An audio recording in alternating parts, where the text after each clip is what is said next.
Hi friends, అందరికి good morning. అందరూ చాయ్ తాగిరా? నేనైతే ఇప్పుడే తాగుతున్నా.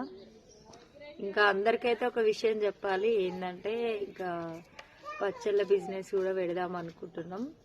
మీకు ఎవరికైనా కావాలంటే మాత్రం వాట్సాప్కి వచ్చి అడగండి. మీకు ఏ పచ్చడి కావాలి, చికెనా లేకుంటే కాకరకాయ పచ్చడి, చేపల పచ్చడి, నిమ్మకాయ పచ్చడి, ఇలాంటివి, టమాటా పచ్చడి.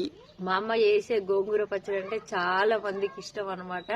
ఎట్లాగే ఈ బిజినెస్ స్టార్ట్ చేసినాం, దాంతో పాటు ఇది కూడా స్టార్ట్ చేయాలని అనుకుంటున్నాం అనమాట. మీకు కావాలనుకుంటే మాత్రం వాట్సాప్ కి అయితే రండి, అడగండి. ఒకసారి అయితే తీసుకొని టేస్ట్ చేసిన తర్వాతకే మళ్ళీ నచ్చితే మళ్ళీ తీసుకుందరు. నేనైతే రేటు చెప్తా, నాకైతే వాట్సాప్ లో మెసేజ్ చేయండి. నెంబర్ స్క్రీన్ పైన ఇస్తా, ఆ నెంబర్ కి వాట్సాప్ చేయండి. మాకు ఈ పచ్చడి కావాలక్క అంటే నేను రెడీ చేసి పంపిస్తా. కారం ఎక్కువ కావాలంటే కారం ఎక్కువ, తక్కువ